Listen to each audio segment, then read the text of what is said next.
Today we're working with the Koi watercolor field set from Sakura. I'm going to show you how I use it, share my thoughts about it, and I have another coloring page to share.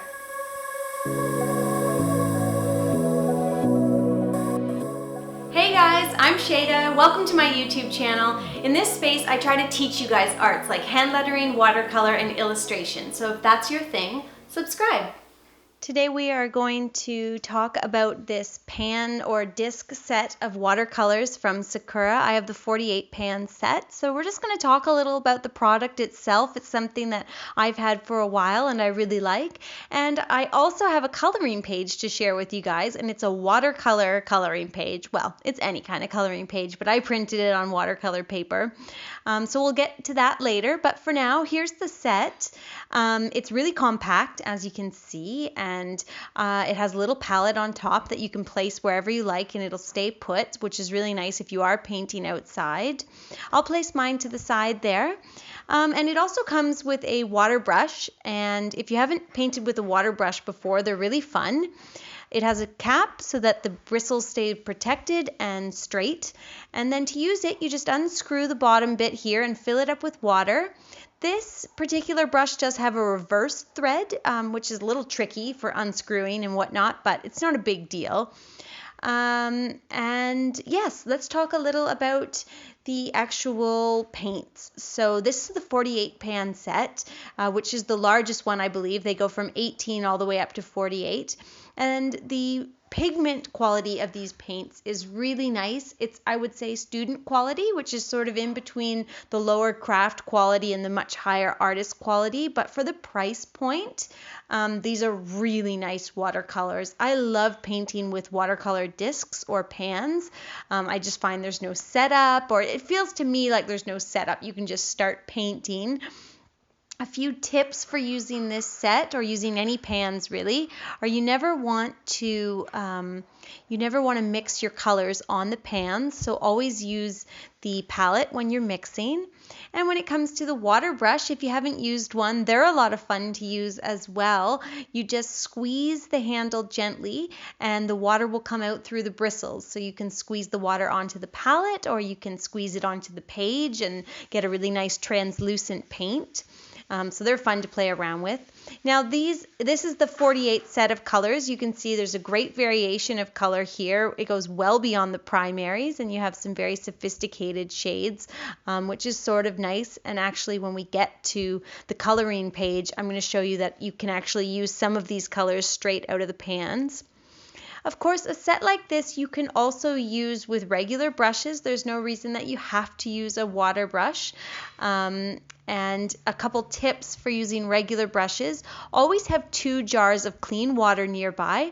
The first jar you're going to use to wash your brush. So if you've got one color on there and then you don't need that color anymore, you wash your brush off with the 1 jar of water, and then when you go to use your next color, use the clean water. So you're always putting clean water onto your pans. Now, if you do get the pans mixed up and dirty as you're painting, that's not a big deal. Just make sure to wash off each disc or pan with a clean brush before you put the set away. And these paints will last you a really long time because they are quite good quality, or I've had a good experience with them.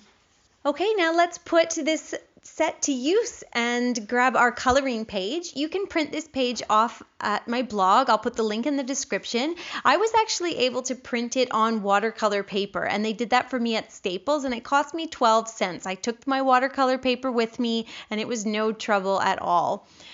So to start painting here, as I said, I'm going to use some of the greens straight out of the pans. Now, I'm a big proponent of always mixing your paints. You just don't want to paint with basic primary colors. But when you do have a variety of color, like 48 pans, that's quite a bit of variation and variety, you can get away with using some of them straight as they are. So here I'm using this sort of minty green for the eucalyptus leaves on the page, and it is really a sophisticated color. I'm very happy with that, and that is one of my favorite things about having the 48 pan set. Now for the next leaf here, I'm using a bit of a warmer green, but that is still one of the shades that is directly from the Koi set. For the next bit, I'm going to start mixing up some of my own green, so I'll get a little bit of a different color here, and you can see that's what I'm laying down on the little pine sprig here. I hope you guys will try printing the coloring page on watercolor paper. It was really fun and different to sort of tackle a watercolor coloring page. It's just something sort of cool. Yeah, and I'm just sort of filling in. What I'm doing with this base layer is just laying down nice little washes of color. And then, as I often do, I'll go back in later and layer some darker colors on top of this initial wash. So I'll do a wet on dry. Even though it is a coloring page, I'm still going to try to use proper sort of painting technique. So here, now that I've let that first layer dry a little bit, I'm going back in with some darker browns on the acorns and adding a bit of darker purple and burgundy to my berries. Here you can see I'm adding quite a bit of blue to my leaves and to the veining of the leaves, and that's going to make everything look cool and minty and Christmassy, and it gives a look that I very much like. If you're interested in the Koi watercolor set, I will have an Amazon link in the video description, so just check the video description for the link if you're interested in purchasing this. And of course, there's also a link to my blog where you can find the downloadable coloring page. And I hope that you'll be able to print it on watercolor paper and try this fun of watercolor coloring pages, because I quite liked it. Thank you guys so much for watching today. If you didn't see last week's tutorial, check it out, because I had some free gift tags as well as a little Amazon giveaway. And make sure you go over to the blog as well, because there are a ton of holiday printables like coloring pages and whatnot. I'll see you Friday with a new tutorial. Don't forget to subscribe.